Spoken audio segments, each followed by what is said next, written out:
Ja, nee, weil Gast University.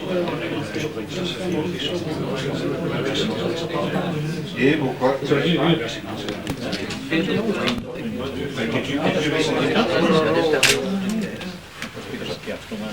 No, I know, we spoke.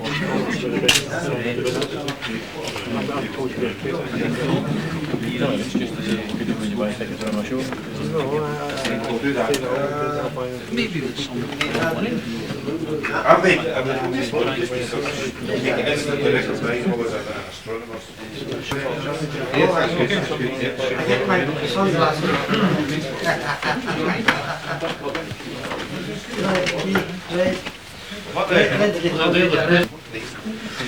Okay, right. Greg, come and be in the picture. Come on, Greg. See who we can see. Hurry up, hold a minute, there's one more to come. Find the space. It's in the back there. You're not coming in the shot, Nick. Blackmail. No. Why? Okay. Yeah, you don't want to get... No, there's people at the back I can't see. I don't want to have half faces. Oh, there you go, how's that? That's good. A football team, right? Can you Is it? That's it, right. And last one, nice big one. You're supposed to look happy. Well, it's all right. Mine's downstairs. That's good. Well done. Last one, the proverbial last one. We got 1, 2, 3, and I got the photographer's facing. So do that. Is that key? Okay, here we go. 1, 2, 3. Four. Marvellous, thank you. And what One for the ASTRA, number for ASTRA. When you go, Keith? I'll do it. Right, no, that'll do. It's fast. There used to be a dent in the base before Danny. So changed now. Maybe all actually. You can see it there. Could you? I don't know. They measure the lines or the mirror. Sometimes you get mirror telescopes like this, and it's that line which is the most important part of the telescope, which is why they name it after that. The diameter of the lens or the mirror. Basically, the big. I could see it. Oh, I see a plane passing anyway. Here's what's flashing at you. It's pretty good. John will get me my telescope by next Friday. Right. You want to have the dome round up here? You want to have the dome round? Whoa, that's one thing. You're not going to get one to see. Probably, yeah.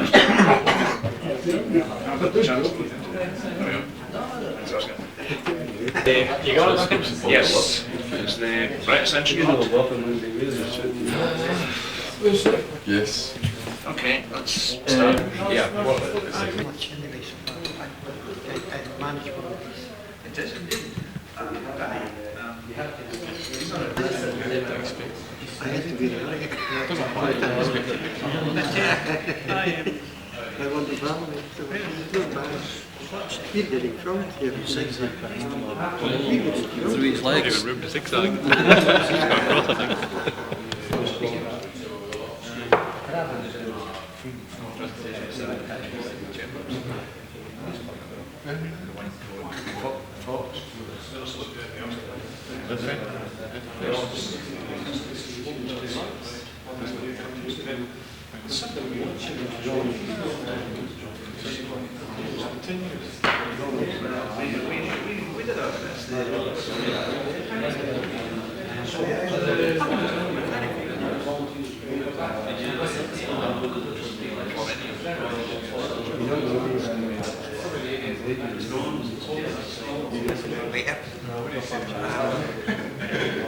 You know what it was like here, London, 5 shillings. And you know how much I got paid for it?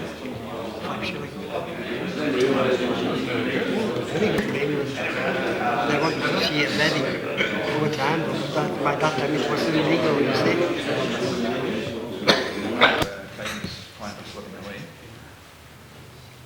Amazing acoustics out there, don't they? I don't remember it being this good when we used to have meetings. After the Mac. Sorry? a good term, not for a meeting. For many years, and was a member briefly of students under Airdrie Roy, and I hoped might have I haven't succeeded in contact with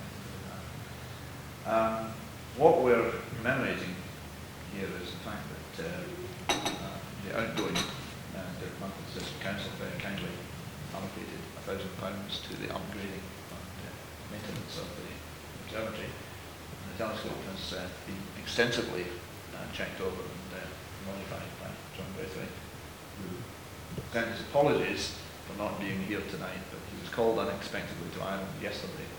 He's not seen his bed for something like 4 days.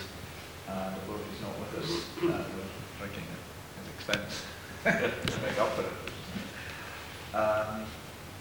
John has done a great deal of work on the 6-inch commission and likewise commissioning the replacement 3-inch telescope.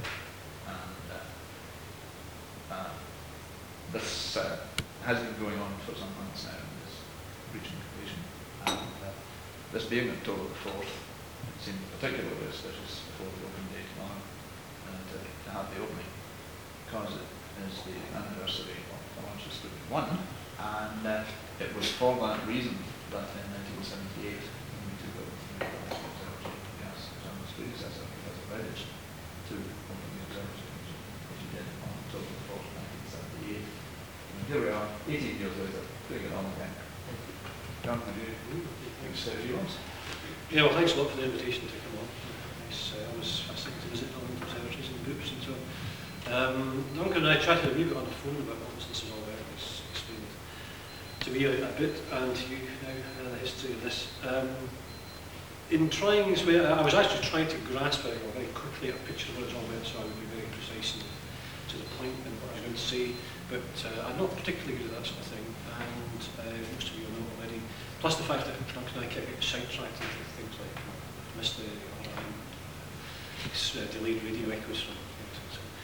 Too much interesting chat, but that's really what it's all about. So I'm not going to try and give some precision history. I was amusing trying to think what was the appropriate line to take. Looking at some of my predecessors in this or similar jobs, I'm not sure there much to go by. So Richard Woolley in particular, some of you will have heard of him at one time, and he was an astronomer Royal for. It's not clear whether it's the UK or England or Wales. Anyway, that doesn't matter. But besides his famous space traveller's Arthur Bilge announcement, this was, what, a year before Sputnik? Only months. Oscar was there. He wasn't too good. But I could do a thing here like what he did in the 1970, I think it was, Herstmonceux conference. He always had they had these conferences at Herstmonceux, Greenwich Observatory, which was there at that time. And instead of having cheese and wine parties, they always had fruit and wine parties. I think Richard didn't like cheese or something. People did what he said. But he was asked to say a few words and he kind of stumbled to his feet and said something like, well, I've been asked to say a few words. This is the 23rd Herstmonceux conference, and I declare it open. If that's any good to you. I sat down, so I was hoping about it than that. But looking at these dates and things, Sputnik 57, it's interesting. It's not quite a number of decades ago. It's not quite a 40-year anniversary. But this is astronomy. We're talking about astrophysics, and 9 and 10 and 11 are essentially all the same number. And pi is 3 in astrophysics. 22 or 7 is much too good an approximation to worry about it. So if you allow a little bit of leeway around the 10, there are quite a number of 10s come up. I was just using some personally. And it also shows when you start playing the numbers game with trying to interpret patterns, so you can get almost anything. I think I am both the 10th Astronomer Royal for Scotland and the 10th Glasgow Professor of Astronomy. This is into Mystic Meg if you go too far down this path. And looking back through the decades, 1957 or thereabouts, within a year or two, was also near the year of Comet Rowan, which was actually, if it had not been for that comet, I probably would not be standing here, because it was an uncle showing me that through a big pair of binoculars that I thought, oh my God, because that and Patrick Moore really got me going. I'm sure once Patrick Moore passes on, if he ever does, that the British astronomy will be finished with no more source of professional astronomers.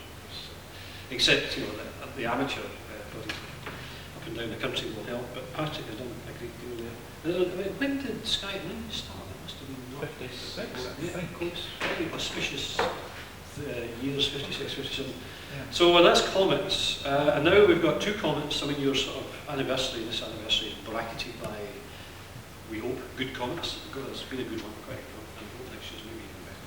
And we're bracketed by eclipses, and the eclipse of the sun next week, there's an eclipse in the moon last week. So it's all sort of crowding in.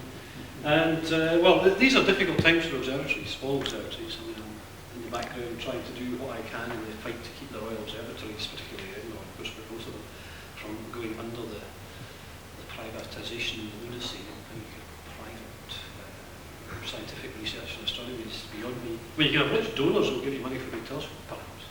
But you can't do these things professionally, just as an exercise. And it's only been done in name, it's not really privatisation at all. But anyone who's interested in finding, this is not quite the time to be writing letters, but sometime in a few months there may come a sudden moment when we want to inundate MPs with letters.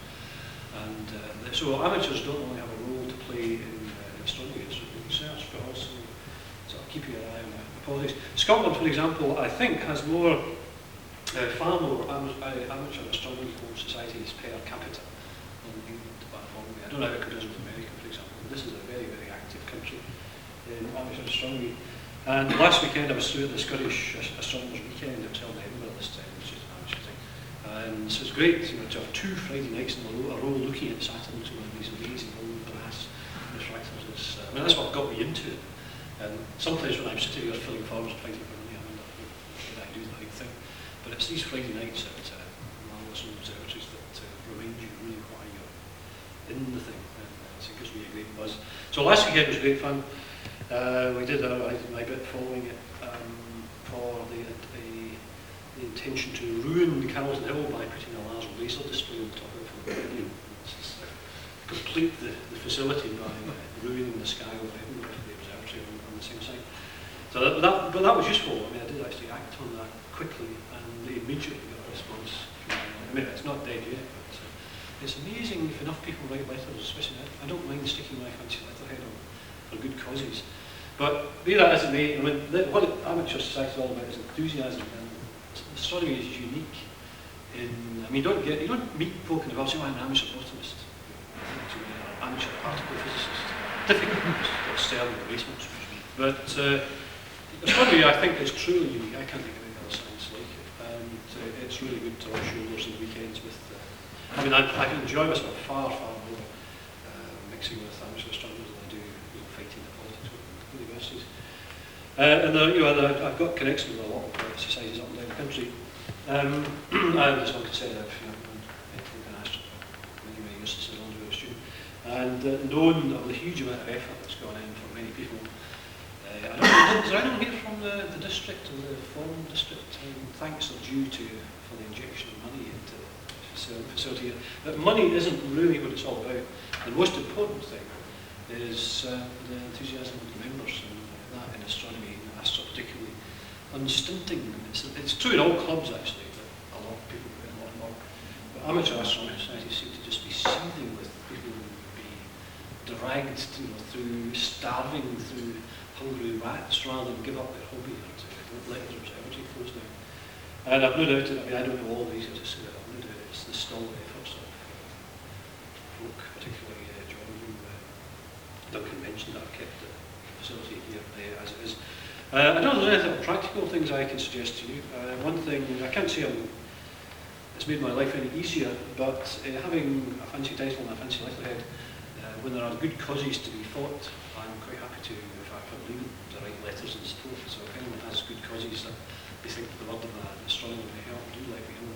I've regretted saying that many a time, I get inundated with things to do, but nonetheless, to keep a place like this, despite all the lights around and all these problems, if you want a letter that might carry any weight at all to somebody saying, get a switch so they can override the floodlights, I'm glad to know. So we're constantly inundated, every provider, we're the same, the observatory in Glasgow, we've got big problems, financial problems with the building as well, lights creeping up around us and such. And all you can do is just keep on fighting. As soon as you stop fighting, making a fuss, then you get in trouble. But it looks to me as if you're doing a pretty good job here. It's squinting at Saturn up there. it's a bit higher in the sky. The only thing, I was just trying to think back to any sort of astronomy cartoons related to the case like this, and I think my favourite to wind up was there was one of a telescope like this. This is the classic cartoon telescope, big long thing, usually more telescopic with a lot of bits. And there's this incredibly weedy looking guy standing there like this. You know, his telescope is backwards with a big, he's looking at the objective. Things point out. And beside him, this is a little bit of a sexist joke, I'm afraid, could we turn it around? There's an extremely domineering woman standing, looking down at him with disdain, as if, what are you doing? And he's looking at her and meekly saying, "It makes me feel more significant, dear." So you might want to try turning the telescope around and looking at the sky now. But that's one thing that's very good at astronomy. Looking at the sky is a great thing for putting your daily cares a little bit in perspective. It makes you feel less significant, and that's always a very good thing to do. So I suppose I should raise my glasses and wish the telescope and ASTRA well, and so to the future of ASTRA as well. There's one other little task I have to do, so here's to the society. And in correction, do you want me to do the things? Yes. I don't know how many of all these ones are here, but as I say, these functions, these facilities like clubs and telescopes and so on, only survive through the stalwart efforts of volunteers. And Duncan has asked me to hand over a set of... These are the certificates from National Volunteer Week, because we weren't invited to the City Chambers by law for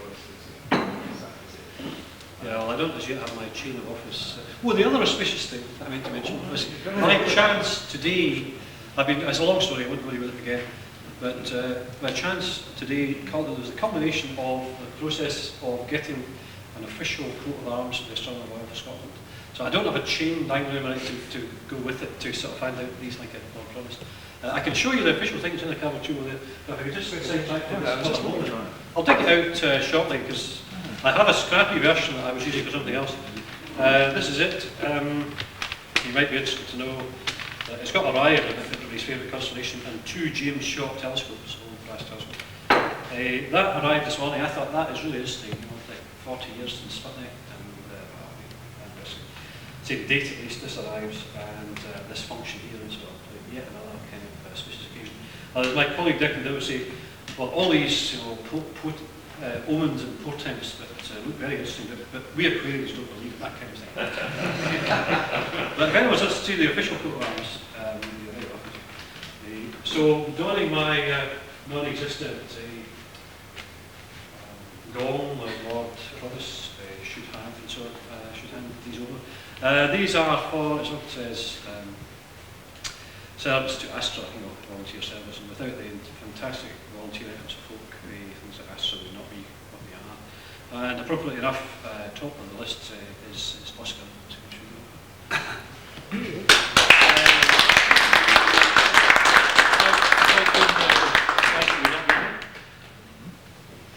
And I don't know whether any particular pecking order or brownie fancy. No, I just had a quick sort down who I thought was here, so yeah. So you'll find most of them, I believe, are. Okay. Gregory Hickman? Who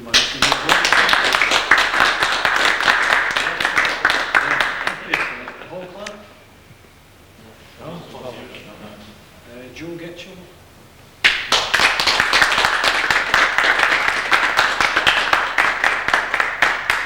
George Hugh?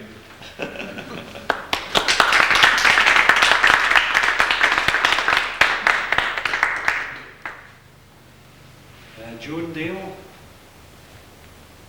Joan Dale? I think that's it. Oh, I haven't. I beg your pardon.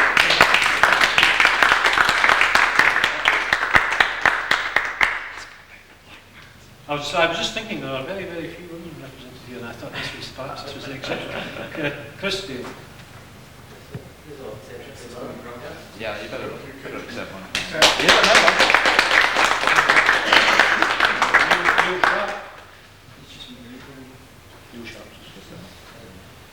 Keith Llewellyn.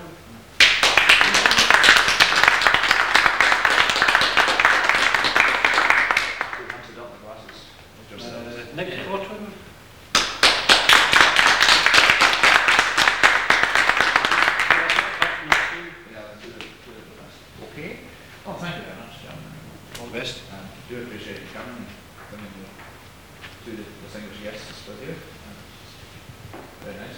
very glad to see you both here tonight.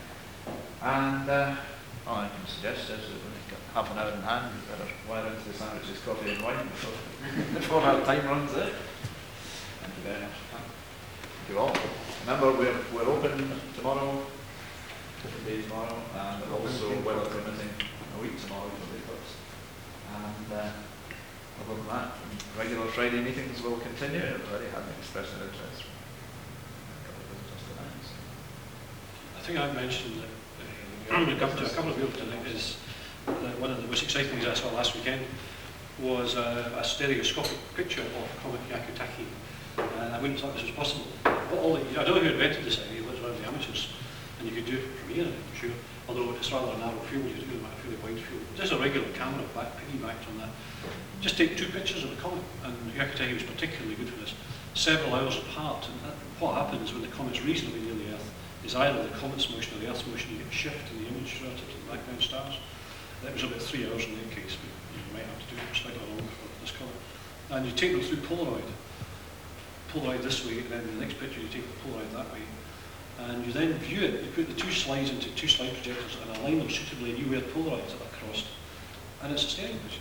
And you actually see the comet in front of the stars. It's the most amazing thing. That's astonishing. Well, this was invented by an amateur astronomer, but that's the kind of really neat idea.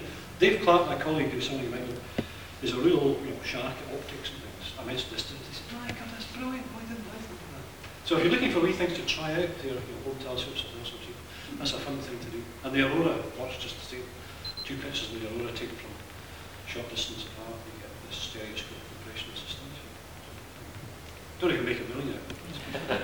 Well, in 1958, I remember you used to be able to buy this plastic thing called Vistavision. And the lenses were always falling out of those square lenses, also in plastic, and kept falling out. If you could persuade the lenses to stay out of the model aeroplane glue, you could buy packets of strips of pale stereoscopic photographs. And what prompted me to do this was a special free offer with one of these. You could get a stereoscopic picture of Sputnik 1, which was right there in front of the Veil Nebula. I don't know if Sputnik 1 was ever actually photographed.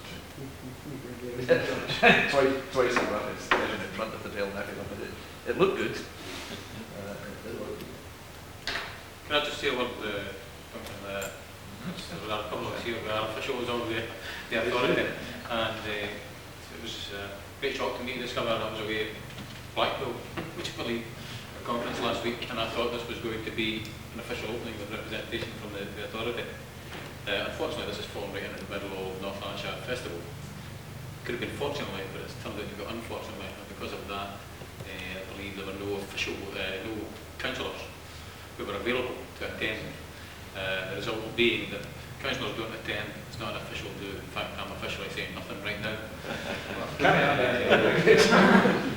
But just to say that this may, their non-arrival may have given you a contrary impression to what I said at a previous meeting, but I don't think there's any doubt that North Lanarkshire will be as committed to the fact that the observatory is here, and that they will want to see that it's a useful local facility as far as we're concerned, and it's something we want to make use of locally.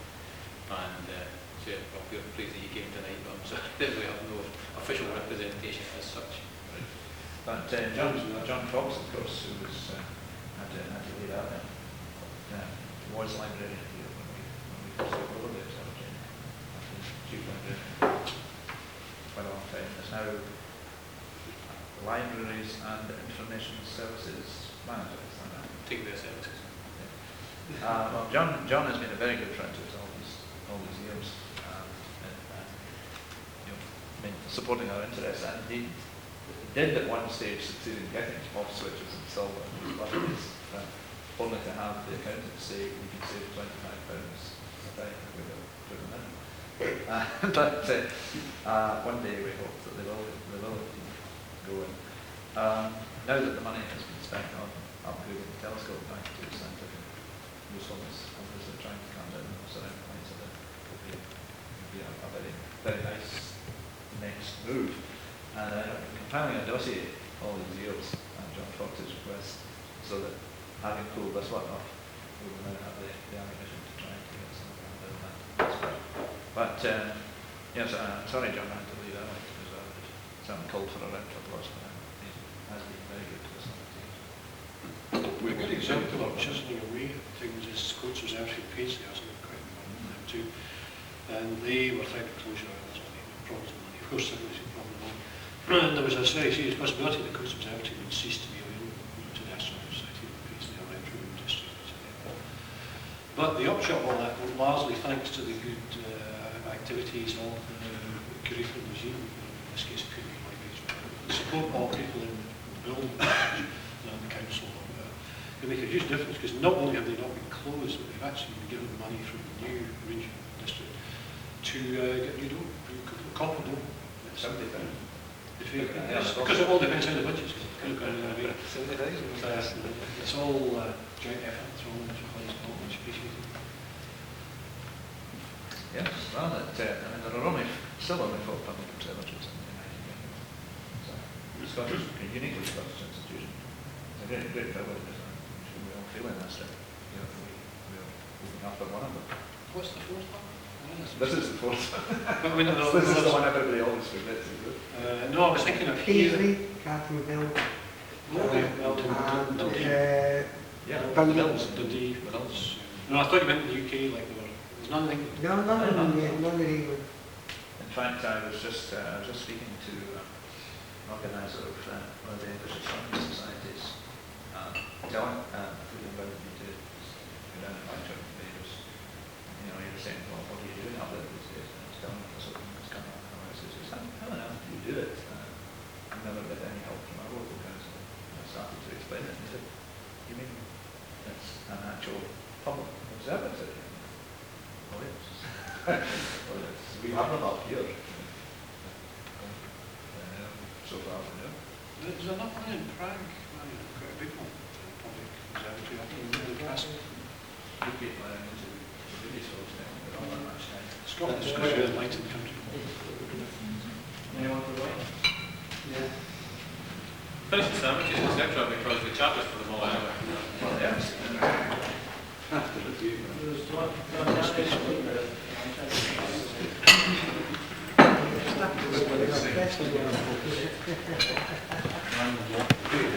That's